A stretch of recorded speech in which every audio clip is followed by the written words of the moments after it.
This is a state of the cities, and you know, if some of you that have been here before, when we first started, I had the great honor of reading the speech for an hour, and you got the great privilege of listening to me. Over the past few years, for those of you who haven't been here, we delegated that authority, or I kind of have delegated that authority to my department heads, and I think that's a great place for it. They're the people that do this every day. They have the knowledge, they have the wisdom, and I just take the credit or the blame, and I don't take much blame, so. So today we're going to do the same thing. We're going to start this off, and we'll go through our department heads, and at the end, we will have any questions. You can ask questions in between too, but if you think of one after somebody's left, they'll be around for the end. Just a couple people I see. Former Council Member Don Steichen's in the audience. Our City Engineer Terry Watsky's in the audience, and if I missed anybody else that has any power or authority in this city, I apologize. So the rest of them you will hear. So I'm going to hand this over to Shauna now, and I will be back after everyone has given their little speech.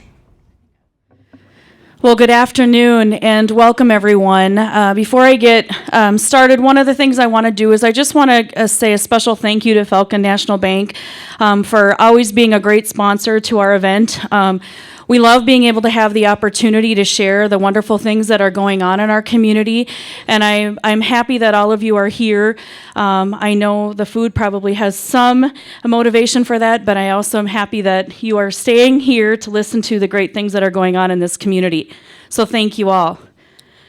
The first thing I just wanted to share, just like probably many of your businesses, but maybe just something that you haven't seen. This is our mission statement, vision, and our values. This is something that we go ahead and have the council approve again annually. And I'll just read the statement for you. The mission statement is to provide outstanding service in an efficient and effective and professional manner. And our vision is, as a local government, to embrace the changing needs and expectations of the public while focusing on providing a high level of service in the most effective and efficient manner possible. And our values spell out I CARE, which stands for integrity, courage, accountability, respect, and excellence. And we pride ourselves as an organization on these things, and all of the decisions that we make, we really are true to these words. I want to just spend a few minutes talking about some of the projects that have, some are ongoing projects, but these are some of the highlights from 2015 that you can see. We have been a very busy city. We've had a lot of exciting things going on, and we're very, very excited about the opportunities of yet to come. Just a few things just to highlight for you. One key thing that we completed last year was hiring the new position of our Planning and Community Development Director. Many of have had the opportunity to get to know John Nuremberg. He has been attending many of the chamber events, and he's been a great asset for us to really be able to focus working with many of the businesses and development within this community so that we can ensure that we're doing these things properly. And I really appreciate that. We also had the opportunity to add an additional police officer, and with that addition, we were also able to promote a third sergeant. That's allowed us to have a 24-hour coverage in that department with a supervisor, which is something that's very important for our organization. We also began a land use study with St. Cloud State, and that's really looking at the future development of our community, as well as some potential development opportunities that we can have within our community. We began also working with Civics Plus to work on our website redesign.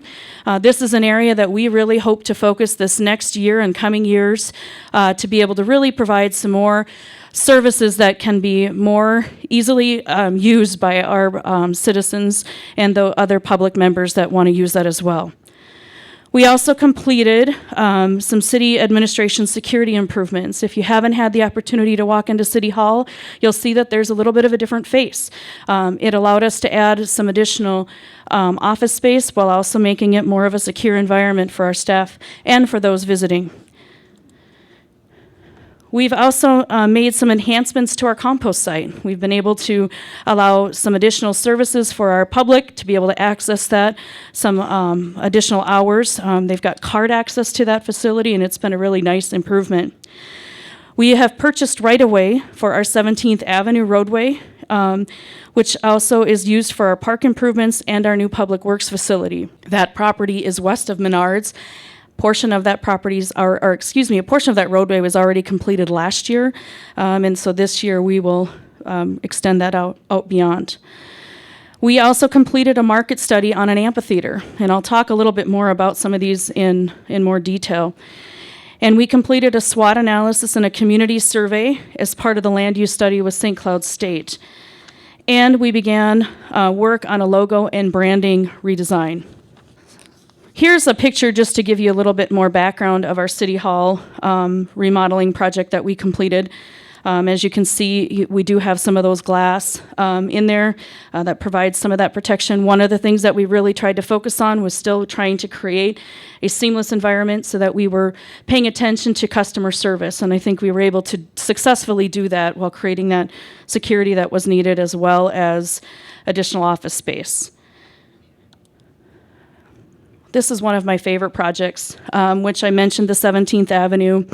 If you can see in that photo, what you'll see is kind of a combination of things. The 17th Avenue, the amphitheater, and the public works are all kind of adjacent to each other. This is the property that I mentioned that was west of Menards. This past year, we got property donated from Martin Marietta, which many of you, if you're from the area, will know as the former transformer quarry site. It's a beautiful facility that I would love to have an outdoor office in the summertime to be able to sit there and be able to enjoy the beauty of that site. And south of that was the former Sis Upholstery Shop. That is also something that we purchased. We needed that. Unfortunately, we had to take that business to be able to make room for that roadway. In addition to that, we purchased the entire parcel for that we could utilize that for public works. With that project, we are looking at a couple of things. One thing that many of you might have a real interest in is a community center room that would have a capacity between 200 and 300 people. So an event like this could be held into that room. It'd be something that we could utilize for weddings and different things like that as well. And that'll become adjacent to the project that is near and dear to my heart, which is the amphitheater project. This just gives you some more pictures of that amphitheater site. You can see the quarry. There's an old railroad bed, and you can see that it's heavily wooded.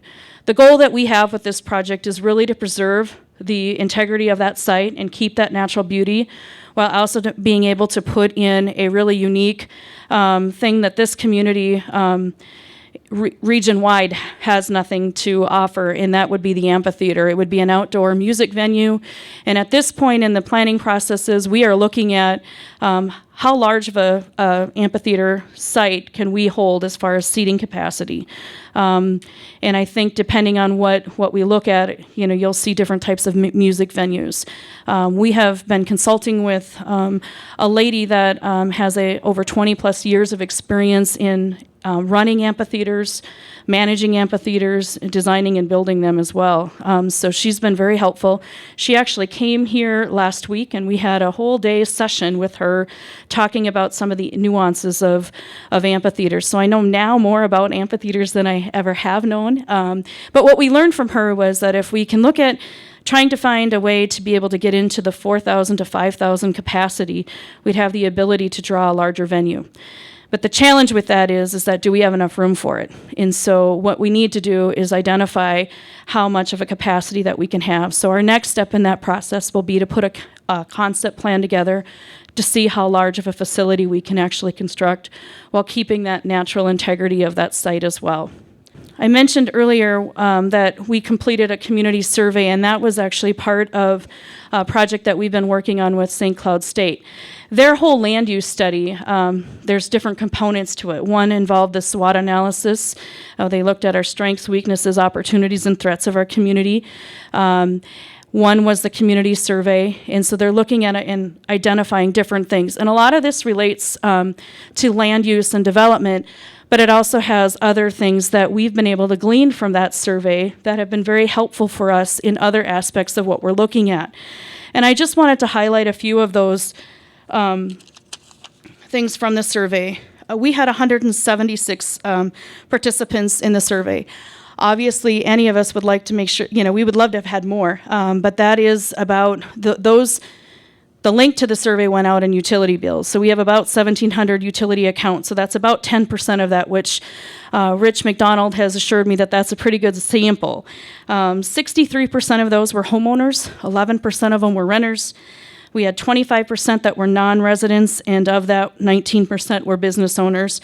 35% in the survey were retired, and we had 95% that were Caucasian. So it isn't necessarily a representation of our demographics of our community, but is a good representation of the people that have taken the time to fill out the survey. And so what we've heard from them, we've listened to them, and that'll have a lot of guiding principles for us.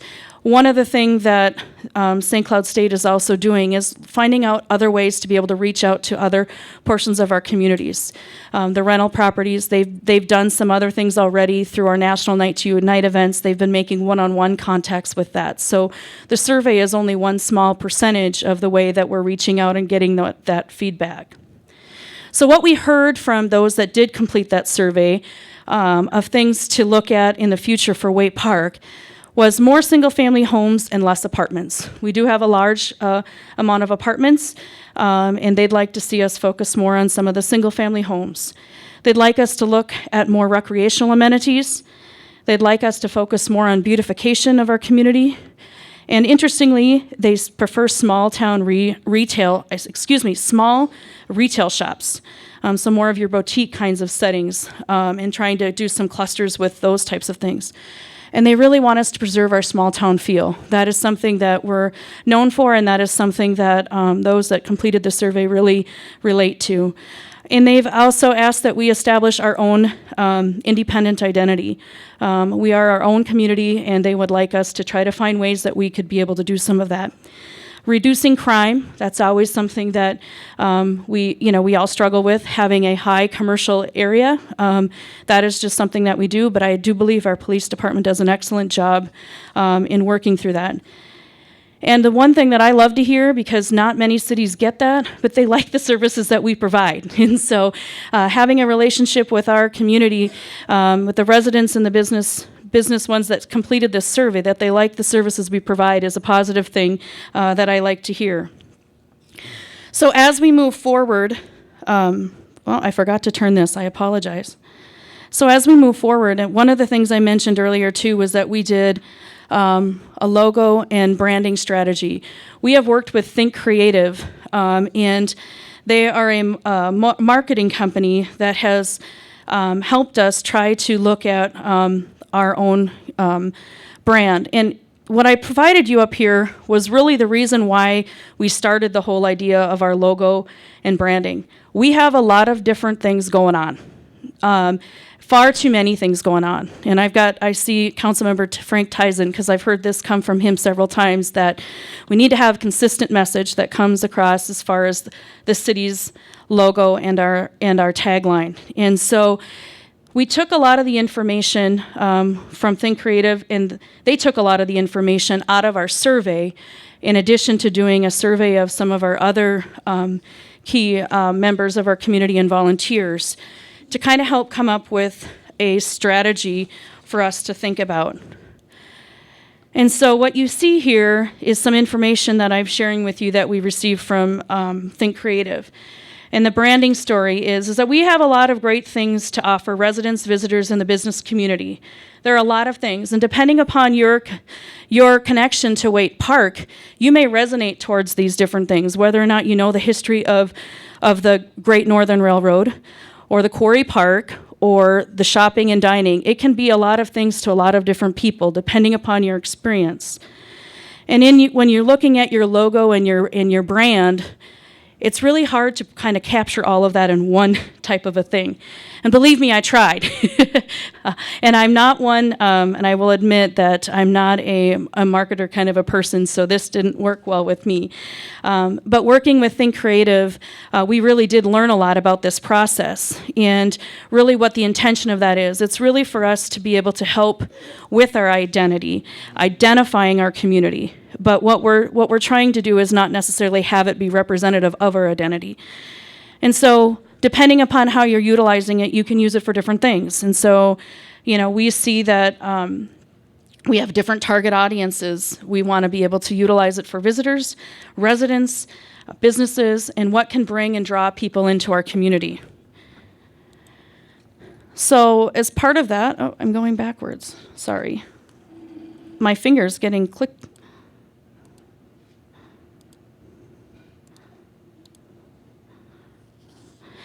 So as part of that, what we did is had a creative strategy that was proposed by Think Creative.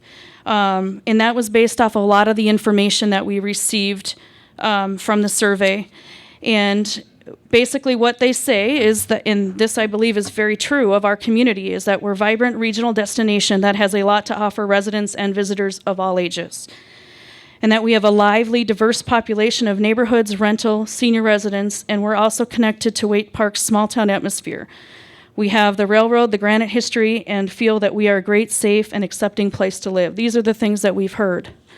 And so taking those things into consideration, this is what Think Creative has come up with. If you see in the logo design, it actually is a W and a P connected together. And the tagline that they are recommending is where Minnesota connects. And that emphasizes how Waite Park connects people in a broader sense. That we are a central location point in the state geographically with 3 major highways that intersect here. And it is one of the largest regional destinations for shopping, dining, and entertainment. So this is what we've come up with. And I think the important piece of looking at this is that this is going to help identify where our community is and what our community is all about. And we really do believe that this is something that will work for us. And there's a lot of availability for us to be able to use these in a lot of different capacities. This is not official because the council hasn't taken official action other than looking at this in a work session. And so at this point, the council will review that and take final action on that February 22nd, which is this coming Monday at our city council meeting. But we're very excited about what this has. We are also working with Think Creative on ways to try to roll this out and how we might be able to connect with many of you that are businesses in our community as well as our residents and our visitors as well. So this is just the beginning. Cities aren't very good at marketing. We are good about providing services to residents and things like that, but we don't always look at ourselves as a market. So we are working with somebody that has more experience in that, and we're excited to see what they have to offer. So as we look at 2016, here are some additional things that we have that we're going to go ahead and continue with. We'll be implementing this new logo and the design that I just mentioned.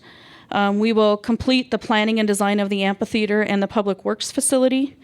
We'll complete a project within our council chambers that will improve the audio visual and also some of the security improvements that are needed in that room. We will monitor our state legislature. We know that we're going to be getting some hotels in, and there are some licensing issues that we would like to make sure that we can have some control over the management of those types of entities. Data practices is always something that we struggle with, and body cameras.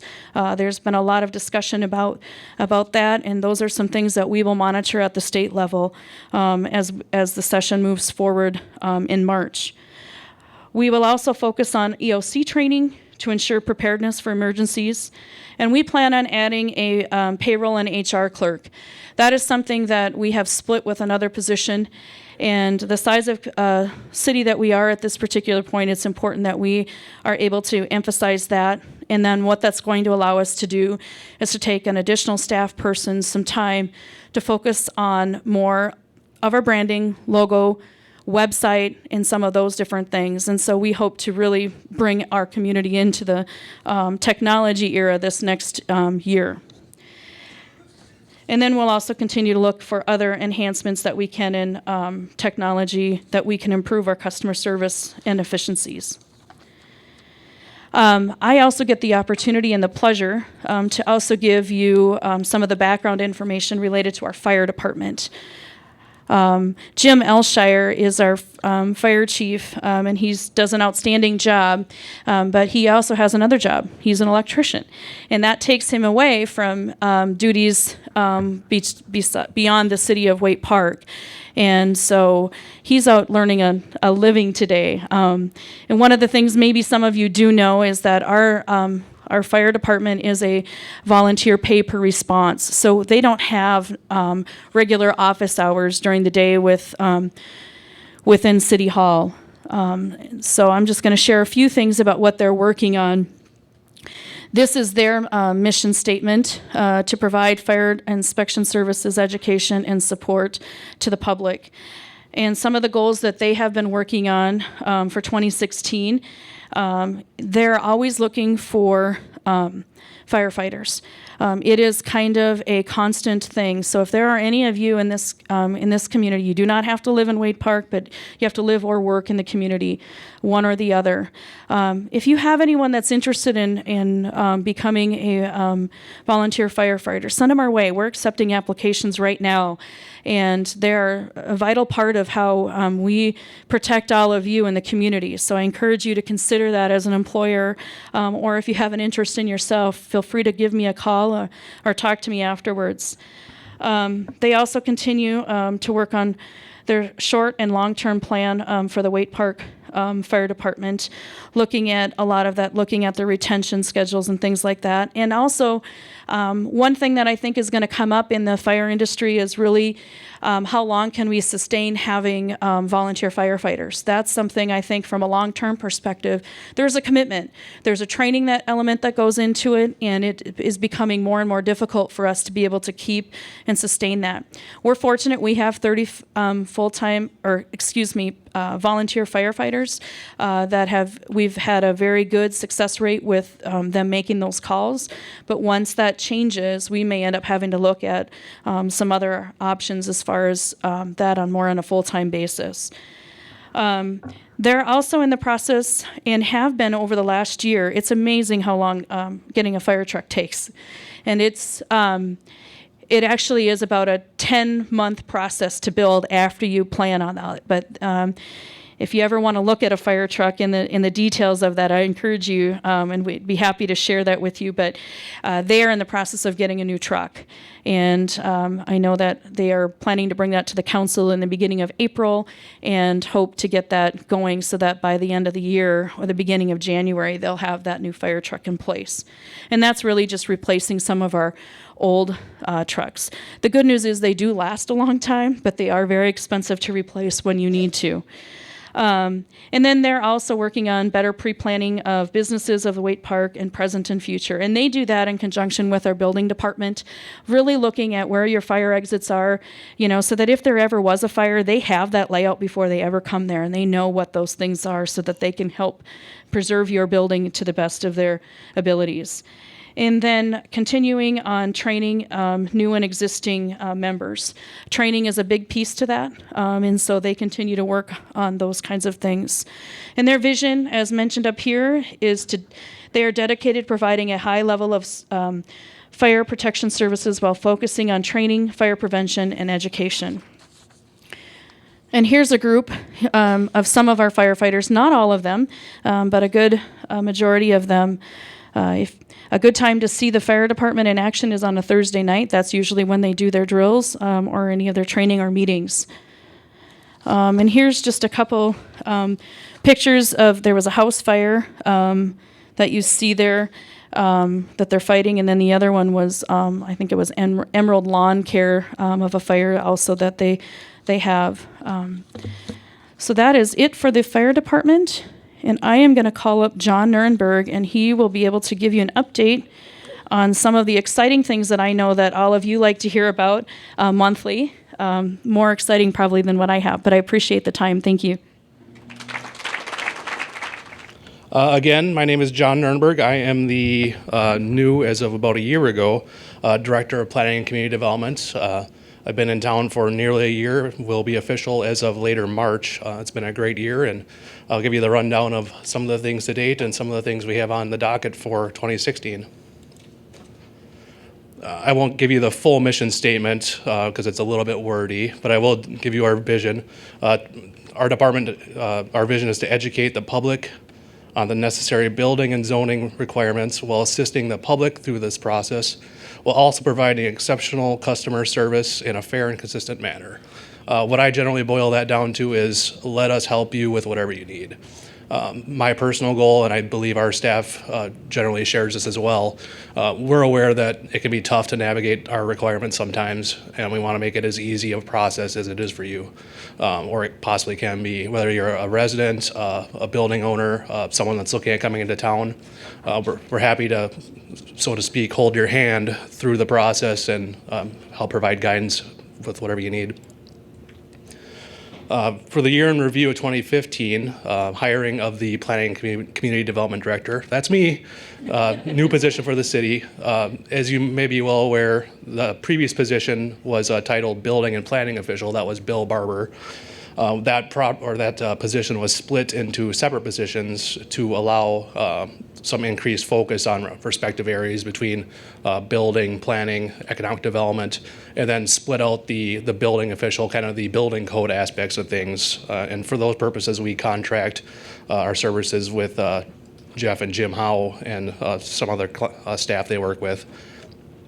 Much of 2015 for myself was spent acclimating and making local connections. The Chamber has been a great resource for that. I met a lot of folks here, and I do anticipate this will be an ongoing process, just building and maintaining contacts. That's a big part of my position, is getting to know people and what your needs are and what we can do to help. One of the major projects, and this is perhaps even prior to 2015, but it's still ongoing, you may be aware of the Silverleaf Hotel development.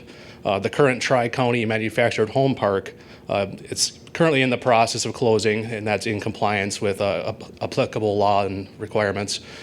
Due to the tax increment financing that's anticipated for it as part of the project, it does trigger what's called Uniform Relocation Act, and that entitles the residents in the park to some added benefits and a little bit different process than would otherwise be needed.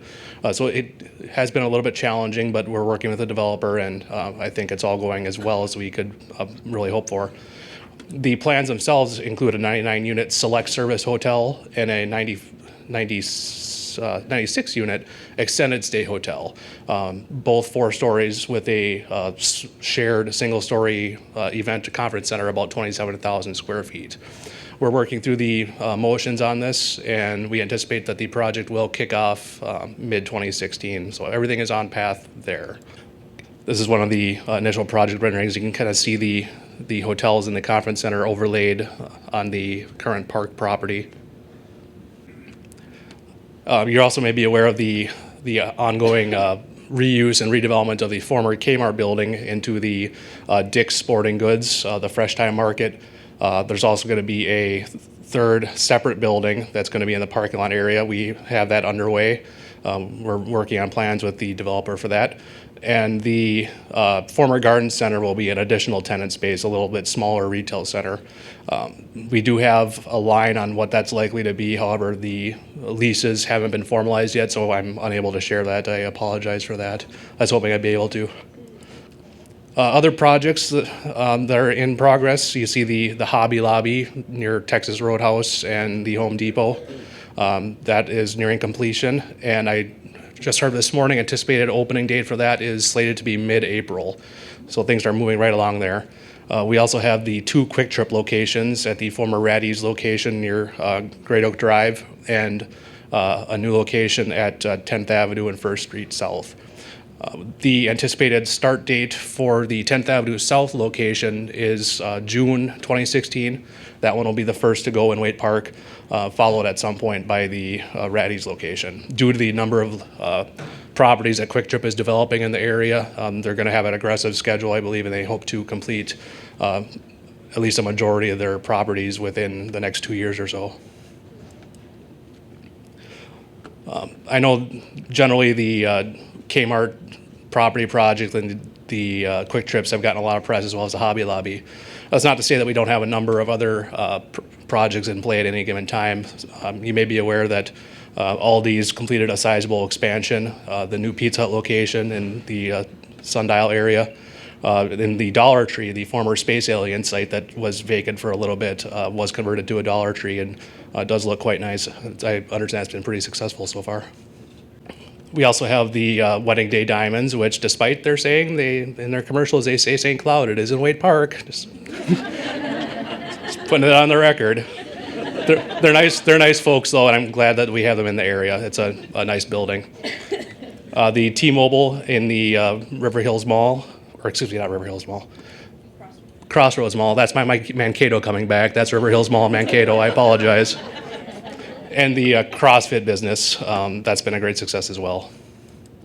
Some of the anticipated projects we have on the docket for 2016, these are ongoing. Some are in play and some are expected. The Staybridge Suites, that would be the part of the other hotel development on Parkway Drive, that could come back at any time. The Luther Honda resubmittal, they did have a building permit that was approved adjacent to the Staybridge Suite location, also on Parkway Drive. However, they did opt not to proceed at that time. I believe they're still underway of redesigning the building a little bit. I'd expect it would come back soon. We also have a lead on some potential new businesses I've been working with on Great Oaks Drive and near Riverwood Mall. A significant expansion of the Grand Depot business, which is an area soon to be annexed into the city. We've had some work with them this year in some expansion plans, and I believe for long term that's going to be quite the destination in the coming years. Also quite a bit of interest in infill parcels in existing commercial and industrial areas. As some of these projects are happening, we get kind of accelerated interest in folks looking to see what they can do with their properties respectively. Shauna mentioned the SCSU and the Sapari land use study that will be completed in the next month or two. This will really assist and give us some guidance in developing the growth areas for the city, primarily the southern and western areas. A lot of these areas are also in the annexation area, the St. Joseph's Township currently. We anticipate that we will be annexing a lot of that area by January 2017. That will increase the city boundary from general line from the Sauk River to I-94, so we're going to be getting a lot of city. And I expect that we'll see even more interest in that area. I've already started enacting a regular periodic contact with local business owners. This is something that came after some discussions with local folks. I really want to encourage growth and retention of local businesses. It's really great to see new businesses come in from out of the city, but it's also, I think, pretty pivotal that we grow from within, and when there's opportunities for small businesses to grow and occupy new spaces and expand, that's something I want to encourage. So I've also been leaning on the chamber a little bit to provide some guidance and context for that, and I appreciate that. Some of the other projects in progress that we may not have heard a lot about, a remodel at Shields, primarily moving the coffee and the little restaurant and coffee station from the upstairs to the downstairs to get a little bit more foot traffic. The Armed Services building at Palladigan Sports, they'll have the branches of the military armed forces represented there. That's just across the street here. That's moving along quite nicely. Remodel at Cashwise Foods. And some of you may have heard, this has just recently been heard by the Planning Commission at their last meeting, the vacant First Methodist Church at North 2nd Street, 523 North 2nd Street. We have been working with a group, a church out of St. Cloud, Higher Ground Church of Christ, that is applying to reoccupy this building and once again utilize it as a church. This will be reviewed at an upcoming city council meeting, and so far everything's going well for it. I would like to see it reused. I believe that churches and schools are really anchors of a community and a neighborhood, and I would hate to see something that has this kind of history kind of deteriorate slowly, so I'd like to see it reused, and hopefully it will work for them. Some of my personal 2016 goals for myself and for the department. I want to do a little bit of updating of the zoning map. This is a project that was started prior to my arrival. It just wasn't quite wrapped up. We have some very minor things to update and just kind of formalize, as well as some minor updates to the zoning ordinance. We have some ordinances pertaining to fences and signs and things where we have long-standing practices or policies, but I just prefer that the formal written ordinance aligns with what we do in the office, just to make it a little bit easier on folks, that there's no potential for confusion. Maintain that regular contact with groups and organizations, the chamber, area organizations, neighborhood associations, etc.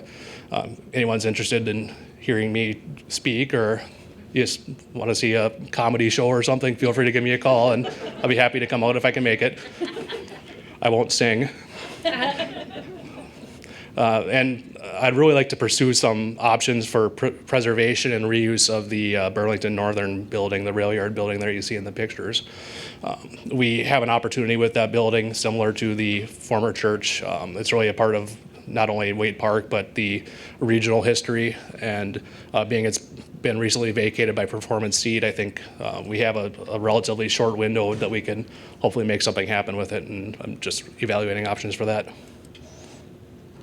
Other goals, I'm looking at some different proactive methods to work with property owners without needing to send what I call nasty grams to clean up yards. It's not common, but I've learned that people don't like really getting letters that say clean things up, and I don't like sending them. So I'm hoping that we can figure out something that really encourages people to make sure that everything's maintained well and for the betterment of the city.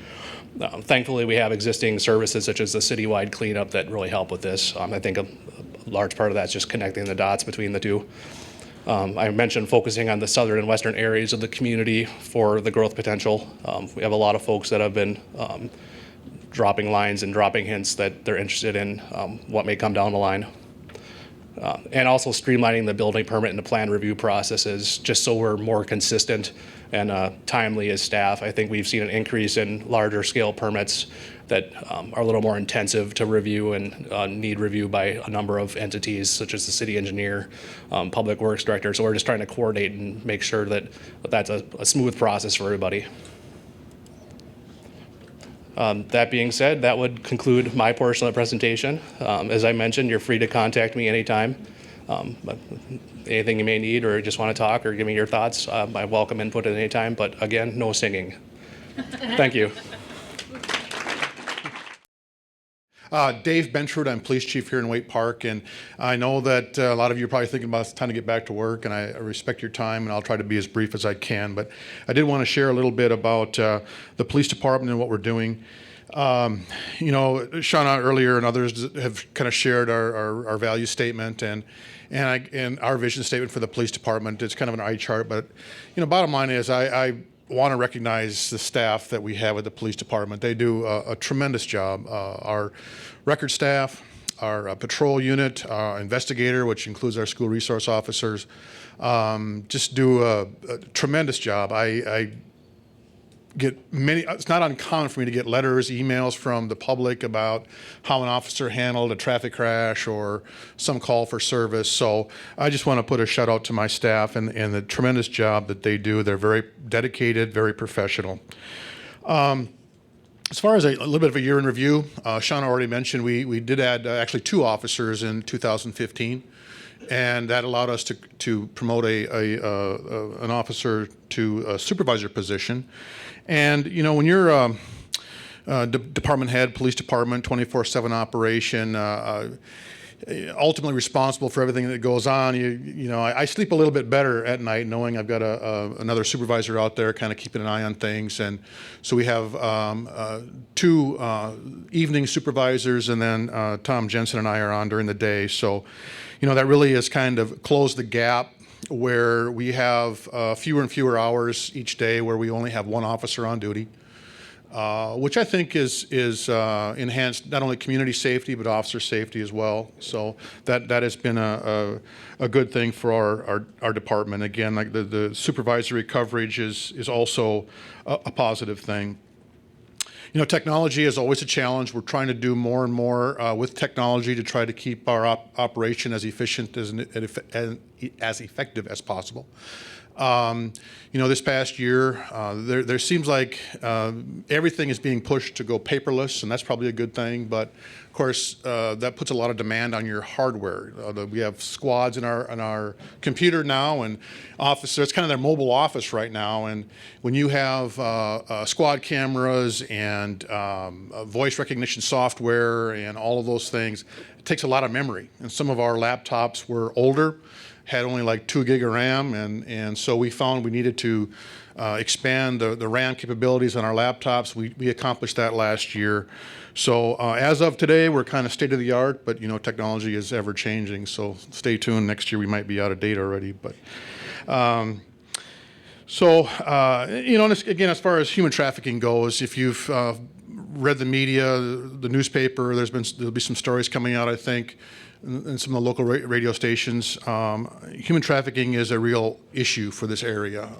We had a couple of recent individuals sentenced to prison for trafficking, and you don't think about that in an area like central Minnesota, but it is a real phenomenon. I'd say probably about 60 to 70% of the women that we have contact with are being trafficked, which means that they have a pimp, for, if I can use a street term, and somebody that is controlling them and making money off of them.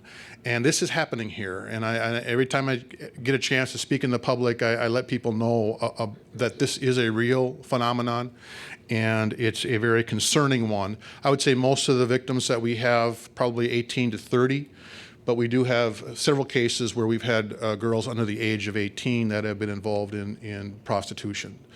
Forced prostitution or trafficked. So we're going to continue to work on that going forward in 2016. And as you can imagine, being a smaller department, dealing with more of an urban issue. I'm not big enough to have my own vice squad, but you know, we work together well with our neighbors, St. Cloud, Sartell, Cold Spring. Give some investigative resources to our local task force. So we work extremely well together in that regard. You know, calls for service for us continues to increase. You know, primarily reason for that is we are doing more traffic enforcement. And I guess that's been one of the benefits of having A, 2 more officers, and B, a supervisor, keeping people, holding them accountable for things. We are doing more traffic. We are processing more DUIs, which is, again, I think a good thing. It's a community safety thing. There's a lot of roadways going through Waite Park, so some extra traffic enforcement is not a bad thing. We are seeing a lot of increase, I would say, in the area of financial crime. We are seeing, you know, some, and I lost my spot here. Mail theft continues to be an issue. We are continuing to deal with that. We've had scams, everything from dating services and you know, individuals taking advantage of maybe a recent widow or something like that is looking to meet a match, and people out there exploiting that for financial gain and things like that. We've had identity theft cases, phone scams, you know, IRS things, you know, you're being sued by the IRS, call immediately, and all those kinds of things. We've seen a noticeable increase in those kinds of things. Counterfeit currency is becoming more and more of a problem as well. So if you have a business where you take cash, you know, make sure you're checking the bills, because we've seen 20s, 50s being counterfeit. And you know, the school resource officer, you know, we're seeing more, we're documenting more calls in the schools. So we have the ALC and Discovery. I don't know that we're not talking about a spike necessarily. I think we're doing a better job of documenting what our SROs are doing. And part of that has to do with the fact that we have a federal grant to support our SRO position. So we're just trying to do a better job of documenting what our officers are doing when they are in the school. So those things are adding some call volume to us. I suspect that going forward, it's probably only going to increase next year. We're going to annex St. Joe Township, which isn't, a few hundred people, which maybe isn't a lot, but, a good stretch of Highway 23 will come into the city of Waite Park, and we'll be responsible for things that happen on that roadway and others. And so I suspect that our call volume will continue to increase. We're in a unique, I always say we're in a unique community. We have a lot of, we're a small town, a relatively small resident population, but we are providing public safety services to a city much larger than our resident population. So and that's a challenge that we have. And again, I want to recognize my staff for the job that they do. In looking ahead to next year, we are going to continue to try to use technology as best we can. And we are looking to get more into social media.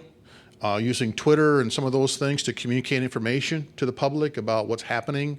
If we have a major crash on a roadway that's going to be closed for a while, we can get information like that out, maybe through Twitter and I don't tweet, but I'll have to figure out how to do that, I suppose. The city website will, hopefully allow us to do some more of the social media things. There's a new thing coming out called e-charging, which is, again, that push to get more of a paperless flow. Officers will be able to do more from the squad cars than they currently can. That was one of the reasons for needing to increase the horsepower on our laptops. Officers will be able to print citations, print forms from their squad cars, and that will help in our process. That's a July 1st. That is a state mandate. We did get a grant for some of the hardware. We have to install printers and some of those things into our cars, which we are going to be in a position to do that. Excuse me. We are looking at starting what I'm calling a domestic violence intervention project, which, we handle our share of domestic abuse calls, and oftentimes an officer goes, handles the call, makes an arrest perhaps, and then the victim is kind of just left. And we're going to try to do some things to do more follow-up with the victim of domestic violence to see if there's anything that we can do, how things are going. Is there a safety plan being followed? Is there anything we can do to help make them safer? So we're going to be working on that. Department training is a big thing. We're a younger department now. We've added a lot of new staff, and I greatly appreciate that. Council's been very supportive in that regard. But being new, they got to get trained up. So we'll be doing some training this year for some of our new staff. We do have planned for this year in September a full-scale active shooter, active threat scenario at Crossroads Mall. And so we're going to be doing that in September. It's going to revolve around the food court and then kind of evolve from there. So if you have a store in the mall, you will be hearing more about it for sure. And I'm actually excited about that. I think the better prepared and equipped we can be, God forbid something like that happens, but you just never know these days. And then we also are looking, Waite Park, we have a growing new immigrant population to our community, and we're trying to figure out a way to better connect with them. And we're looking at we're experienced in doing citizen police academies and toying with the idea of trying to do what I'm calling a New Americans Citizen Police Academy, and we'll see how that goes.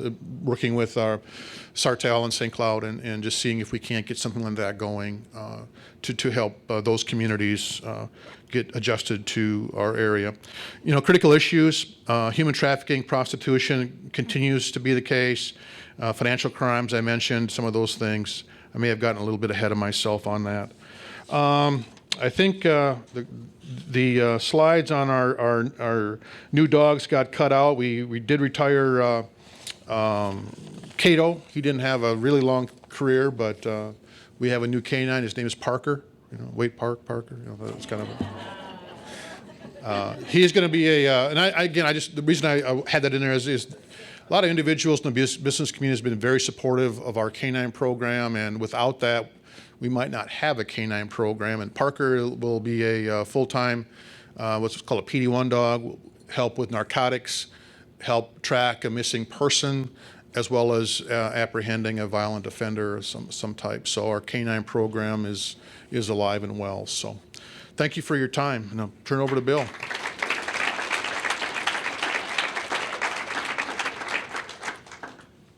I'm Bill Schlunz, Public Works Director. For many of you probably know what we do. If some of you don't, we've all showed you our mission statements. I'm not going to read mine. It's a little bit long, but I do want to focus on one thing. It's where we're preserving and enhancing our city and our community. Our vision statement, I do want to read. The Public Works Department will be recognized in a leader of delivery of all public services, known for our responsiveness, reliability, and dedication to the citizens of our community. I instill that in all my guys that work for me, and that comes from above too, from the city council down to us department heads and to the administrator. A couple small projects that we did this year that Shauna didn't talk about that I will go in a little detail. Our roof at City Hall and the fire department and a little bit over the PD was original in 1993. We had a number of leaks over the years through there, and we finally were able to re-roof the whole project and got that done, and it was a major portion of our year and our budget. Nextly, we did some work on the reading garden. This has been going on for a number of years, going back to our park board member, John Bowden. Got us a grant from Home Depot for $5,000 to start this project, and it's been going, and it will still continue for another probably 2 years yet, but some of the improvements we made the first time were just kind of delineating the property and putting a fence up and a retaining wall. Last year we did is a bunch of grading out there, put in some sidewalks and a concrete curb, so that this year we're going to be planting flowers and different items in there for sustainability, some health, medicinal needs and that type of stuff. And then we also got a grant towards the end of the season, after we'd placed all the concrete, to have poetry in the parks or poetry in a sidewalk. And if you've ever seen this, I think it's around St. Cloud in a few spots, but people can write a poem. We'll make a stamp out of it. We'll pour concrete and then we'll stamp that poem into the concrete so it'll stay there forever, so, or as long as the concrete's there. We're going to work with the library, the Friends of the Library, the park board, and the city, and something will be coming out here probably in the next 2 to 3 months on that, in the process of people submit it, be judged, we'll figure out which ones we can do, have them created stamps, and then we'll actually take a couple panels out in the park there and then report back. Another big goal this last year was Stearns County and Lake Wobegon Trail. You've probably heard about this for a number of years, of linking St. Joseph to the St. Cloud Waite Park area. We were able to get some grant money from the Legacy Fund, and the city of Waite Park had, on the northern edge of our River's Edge Park, we had put in half of the trail on the north end of the property with our park plans here 2 or 3 years ago. With this Legacy grant, we were able to finish off the north side and pour more concrete and also install the lighting for the trail on that. So that was done just last year. In December, we finally put that up. We're still working with the county and city of St. Cloud to try to extend that trail, build a bridge across the river. More information, you'll see more of that coming out over the next year or so. Shauna touched briefly on the collection site out at the Public Works facility. Huge success this year. I believe I didn't hear anybody say anything bad about it. They loved it. Basically, it's open sundown to sunset. You can go and drop off your yard waste or your brush, whatever you want, and no questions asked. So it's worked out really well for us. We also, the city, is all of us. You build a 24 by 24 garage at your house, you're going to fill it up, and you wish you built a 24 by 36. Well, same thing with the city. We've been storing stuff and keeping it outside, in this building there and wherever. So City Council authorized us to put up a 60 by 160 foot cold storage building. Half of it's going to be used for the PD because they're forfeiture vehicles. They need to be secured and kept inside. And the other half is for Public Works and Fire Department, and we're utilizing some of that space there. So we just completed that project here late October. Some of the things that are coming up, and Sean has talked about, building the 17th Avenue South. Working on our design for our new facility. Yay! Been looking forward to that.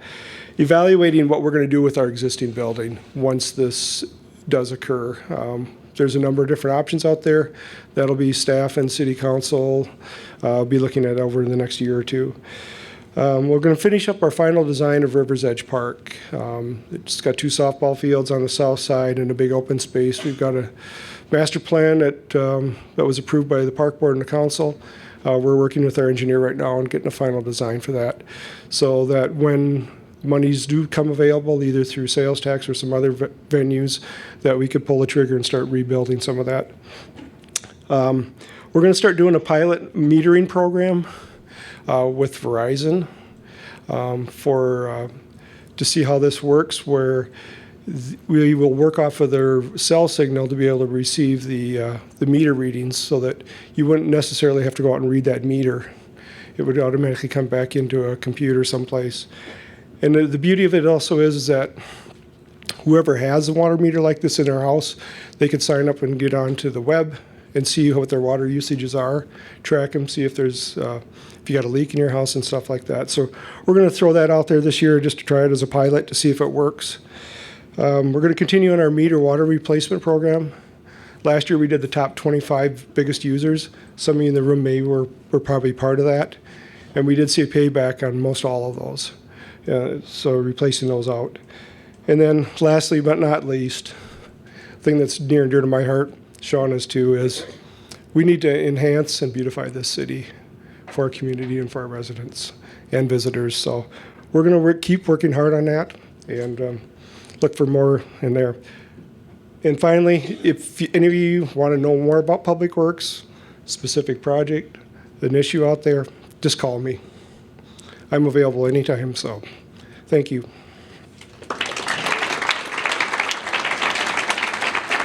Well, that will end it. Just one thing I want to bring up that was brought up, I want to reiterate it. We are always in need of firefighters. You do not have to live in the city. In fact, we really kind of like firefighters that work in the city because they're here during the day, and that's usually when our slack time is, or our time that we need firefighters. So there is some criteria for those people, but if you're a business owner, or if you yourself would like to be a paid volunteer firefighter, I would highly recommend it. I was one for 21 years. Not a bad job. So with that in mind, in the last couple of weeks, some of you may have seen or read where some people around don't think that the city has a vision. I think after you've seen this presentation today, that you will have to agree that not only does Waite Park have a vision, it's a very clear one. And we're very, very proud of what we've created. All right, thank you very much.